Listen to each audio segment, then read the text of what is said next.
खंडहर में तब्दील हुआ पांडा राजा का ऐतिहासिक महल। वंशज रघुवीर नारायण सिंह ने जताया दुख। धनबाद जिले के निरसा विधानसभा क्षेत्र स्थित पोदारडी गांव में कभी पांडा राजा का भव्य महल हुआ करता था, जो आज जर्जर हालत में खंडहर में तब्दील हो चुका है। इस ऐतिहासिक धरोहर की उपेक्षा से पांडा राजा के वंशज रघुवीर नारायण सिंह बेहद आहत हैं।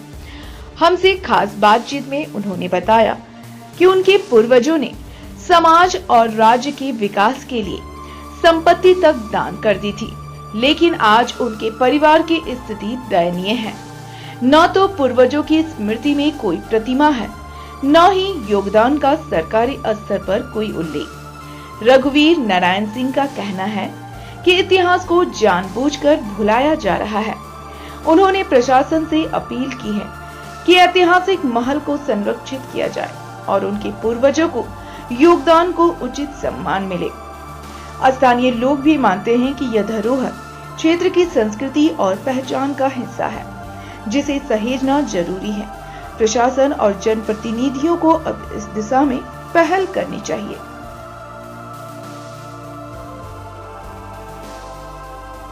नमस्कार, जोहार। इस वक्त मैं निरसा विधानसभा क्षेत्र के पद्दारडी में हूँ और पद्दारडी में जो राजा थे, आज राजा के वंशज के पास मैं बैठा हूँ। आप ये देख सकते हैं, विजुअल के माध्यम से दिखाने का प्रयास कर रहा है। बहुत सारे आज देख पा रहे हैं कि इतिहास, राजा का जो इतिहास है, दिन प्रतिदिन लुप्त की कगार पर जा रही है। इसका शोध लेने वाला कोई नहीं है। कहीं ना कहीं अगर देखा जाए तो राजा वर्षों से अपने ज़मीन को, अपने जायदाद को सामाजिक सेवा में दान किए हैं, लोगों को गांव के गांव बसाए हैं, लेकिन आज राजा का ही इतिहास लुप्त की कगार पर है। मैं अभी बैठा हूं, अब देख सकते हैं ये राजा के वंशज है। मैं यहां जानने का प्रयास करूंगा कि पद्दारडी जो राजा पांडरा का जो राजा उसका वंशज है, हम जानने का प्रयास करेंगे क्या कुछ मामला है। सर, सबसे पहले हमारे चैनल में आपका स्वागत है। देखिए, हम तो सूर्यनारायण सिंह के लड़का हैं हुए। सूर्यनारायण सिंह कितने पीढ़ी? मोटा मोटी हम 4 पीढ़ी के। 4 पीढ़ी। 4 पीढ़ी। क्या सर यहाँ पद्दारडी जो पांडरा का राजा का क्या इतिहास था, बताने का प्रयास करेंगे। देखिए, पूर्वज से तो यहाँ पर 3-4 राजाओं में डिवाइड हुआ है। जैसे जमतड़ा एक बड़ा खुट गया है, उसके बाद नला कुंडित गया है, अब पांडरा भी यहीं रह गया। वो पोदारडी पांडरा पोदारडी एक ही रहा। मगर हम लोग पूर्वजों से देख के आ रहे हैं कि राजा लोग का तो बहुत कुछ है, पर ऐसे कुछ नहीं है। सब यहाँ का आदमी लोगों ने फुला फुसला के, मैंने बहका के सब कुछ लुटा लिया कि राजा साहब ये करेंगे, हमको ये दीजिए, वो दीजिए। हैं, वही सोचते सोचते हमारा पूर्वजों ने, पढ़ा लिखा था नहीं पिताजी लोग, जो मन सो लिखा के ले लिया, संपत्ति आज ध्वस्त कर दिया। हम लोग इस कगार पर है, ये क्या बोल रहे हैं। आप राजा के वंशज हो, जो नाम क्या हुआ सबसे पहले? रघुवीर नारायण सिंह और कुमू सिंह। रघुवर जी, आप बताइए कि आप राजा के वंशज के हो और आज इस तरह का जो खंडहर हम देख पा रहे हैं, कभी इस ज़माने में लोग यहाँ घुसने के लिए सोचना पड़ता था। आज मैं खंडहर के पास खड़ा हूँ। क्या स्थिति अभी आप लोगों का चल रहा है?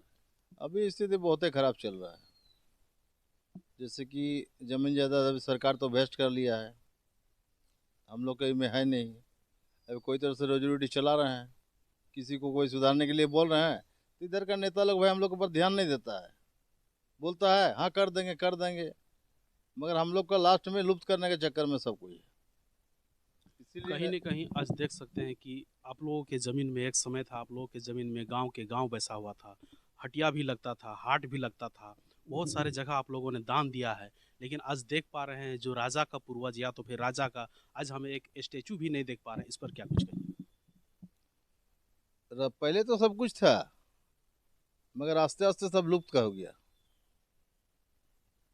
पिताजी लोग पढ़े लिखे नहीं थे उतना, जब से हम लोग ज्ञानी बुद्धिमान हुए, रांची बाहर में जाकर पढ़े लिखे, अब थोड़ा आस्ते आस्ते सोच रहे हैं, करेंगे, प्रयास कर रहे हैं, देखा जाए। अब अभी आप लोगों को परेशानी हो रहा है? परेशानी तो बहुत कुछ है, मगर सुधार करने का प्रयास कर रहे हैं। और आगे जाके सुधार करके दिखाएंगे हम, मेरा यह वादा रहा। अभी थोड़ा राजा का नाम बता दीजिए, कौन कौन राजा हमारा वंशज में मेरा बड़ा भाई हरियर नारायण सिंह गुजर गए, हाल फिलहाल में, महीना भर भी नहीं हुआ अभी। उसके बाद अभी पूर्वज जो फिलहाल में जो राजा बना, मेरा लड़का विक्रम कुमार सिंह। उसके बाद थोड़ा पूर्वज का नाम बताइए, दादा परदादा थोड़ा। हाँ, हमारे दादा का नाम है राजा श्याम सुंदर सिंह। वही उस टाइम तो राजा पूरा चलती था, हम लोग का शासन चलता था। जैसे गेट में द्वार में सिपाही लोग रहता था, दरबान लोग रहता था, कौन घुस रहा है कौन निकल रहा है, तब देखना, कोई आना जाना, खाना पीना व्यवस्था रहता था। पहले का कुछ बात हो रही थी। ये मोटा मोटी हम लोग की स्थिति आस्ते आस्ते सुधरेगा तो ठीक हो जाएगा, प्रयास कर रहे हैं हम लोग। सरकार से क्या आप लोग का मांग रहेगा, जो राजा पर सरकार लोगों को ध्यान आकृष्ट नहीं हो रहा है, इस पर क्या कुछ करें? ये सरकार से मांग तो मेरा बहुत कुछ है। जैसे मेरा जमीन चारों तरफ फैला हुआ है, कुछ ऐसा डिमांड है कि सरकार को बोलेंगे भाई ये सब हमारा काम करा दीजिए। जैसे मेरा तालाब का, बड़ा तालाब रानी तालाब, ये मेरा चंचला कुमारी देवी का नाम से है। चंचला कुमारी देवी मन कौन थे आपके? वो मेरा दीदी माँ थे, दीदी माँ थे, उन्हीं का नाम पर तालाब है। अभी हम अभी देख पा रहे थे कि इस गढ़ के पीछे एगो तालाब देखे। ये भी अंदर में चला है, जोलहरी कहते हैं हम लोग इसको। और बगल में वासुदेव मंदिर है, उनका बगल में एगो तालाब है, बहराबंद कहते हैं। तो ग्राउंड के पास एगो है राजामंद, उसको कहते हैं राजामंद। तालाब बहुत सारे हैं। एक तो सरकार भेस्ट किया हमरा रेडियामंद को, तो छो फूफू के नाम पर था मेरा। तो और बहुत जगह जमीन जगह है, मगर केस बिना तो चलेगा नहीं, सरकार से केस पढ़ना पड़ेगा हमको। हम तो चुपचाप बैठे हुए लड़का नहीं है, अपना समाज को लेकर आगे बढ़ेंगे हम, ये मेरा बात कहीं है। न कहीं राजा का भी अस्तित्व उस तरह का देख नहीं पा रहे हैं, आपका जो जो समाज है उस तरह का भी देख नहीं पा रहे हैं, इस पर क्या कुछ कहिएगा? समाज ना, समाज को हमको एक्टिव करना पड़ेगा।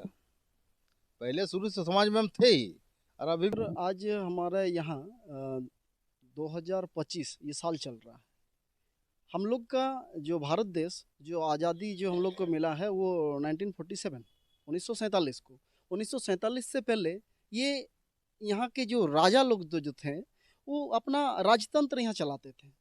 और उन्हीं आज जो क्षेत्र में जैसे सरकार जिस प्रकार अपना क्षेत्र के हिसाब से कार्य कर रही है, उस प्रकार पहले यहाँ के राजा लोग किया करते थे।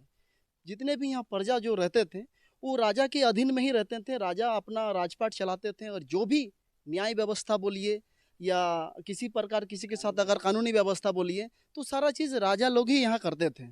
और जैसे ही राजतंत्र को हटाकर लोकतंत्र स्थापित होता है, वैसे ही जितने भी यहाँ के जो राजा थे झारखंड के, जो पहले ये झारखंड नहीं, ये पहले मानभूम के नाम से ये प्रसिद्ध था। आज भी हमारे जो ज़मीन का जो नक्शा जो है उसमें आज भी जिला मानभूम लिखा हुआ है। तो हम लोग इतिहास को पढ़ के ही इतना सारा चीज़ जान पाए हैं कि पहले ये मानभूम जो जिला हुआ करता था, इसमें हमारा जो राजपाट जो हुआ करता था, वो राजपाट टोटल चीज़ अपने हिसाब से यहाँ किया करता था। और उस दौर में जो भी चीज़ यहाँ बना हुआ है वो राजा के द्वारा ही बनाया गया है।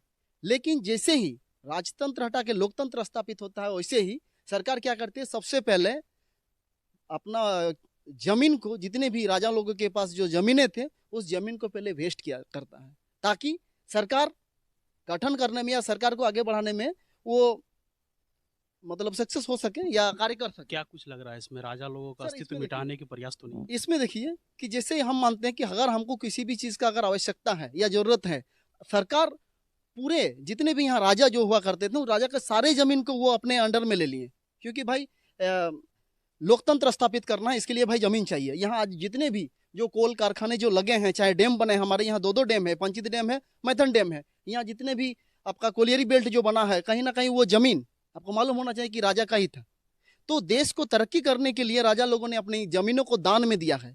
आप आज के जनरेशन 1 बित्ता ज़मीन के लिए समझे मर्डर हो रहा है, मारपीट हो रहा है, न्यायालय तक मामला पहुंच रहा है। और उस समय यहाँ के जो राजा लोग थे, वो ज़मीन सिर्फ जनता के लिए, क्या बोलते हैं, सरकार के लिए या राज्य के लिए ज़मीन अपना दान में दे दिए। और उस जो दान किए वैसे व्यक्ति को आज आप मतलब एक पहचान भी उसका खत्म कर दिए हैं। एक उनके पास एक अपना पहचान बोल के भी कुछ नहीं है। सरकार क्या रिकॉर्ड रखी है कि हमारे यहाँ कितने राजा थे, कितने राजाओं ने अपना जमीन दिया है? अगर हम लोग ये सवाल करें कि भाई जब 1947 से पहले राजपाट राजा लोग का हुआ करता था, तो सरकारी जमीन है, वो सरकार का किसे हुआ? वो तो राजा का अंडर में था ना। राजा आपको लिख के दिया था कि सरकारी जमीन भी आपका है या रहती जमीन भी आपका है। ये रिकॉर्ड सरकार को हम लोग देखेंगे और सरकार को दिखाना भी होगा।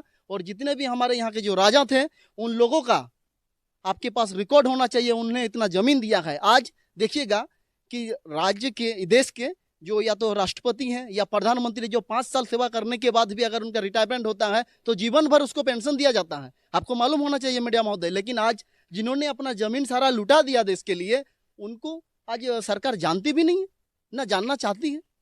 कहीं ना कहीं इसमें और नहीं उसके वंशज को उस तरह का कुछ नहीं सर जी। यहाँ जितने भी जगह जो है उसमें उनको बुलाया तक नहीं जाता है। आपको पांड्रा में ही एक स्कूल बना हुआ है निर्मला कुमारी देवी के नाम से, वो 1866 स्कूल में बना है। हम लोग पहला जिक्र करते हैं कि ज्योतिबा बाई फुले ने पहला जो महिलाओं के लिए स्कूल खोला था वो 1848 में। और बताइए यहाँ 1866 में स्कूल बना था, तो राजा लोग भी ये जानते थे कि भाई शिक्षा कितना जरूरी है, और वैसे लोगों को आप लुप्त करके रखे हैं। ये पूरा का पूरा सरकारी तंत्र का ये साजिश है कि जिसके कारण इन लोगों का अस्तित्व मिटाया जाए कि आगे इन लोग ना बढ़ा जाए। तो आप देख पा रहे हैं किस तरह, जैसे महोदय जी का साफ कहना है, मंदिर वो साइड राजा सच में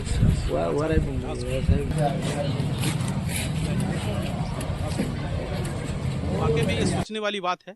और समाज को जागने का भी जरूरत है, क्योंकि कहता है कि जिसका इतिहास नहीं है उसका कुछ नहीं है। और वही आज हो रहा है राजाओं के वंशज के साथ, राजाओं के साथ। मैं पल पल का खबर आपको दिखाने का प्रयास करूंगा। तब तक के लिए बने रहें हमारे साथ। नमस्कार, जोहार।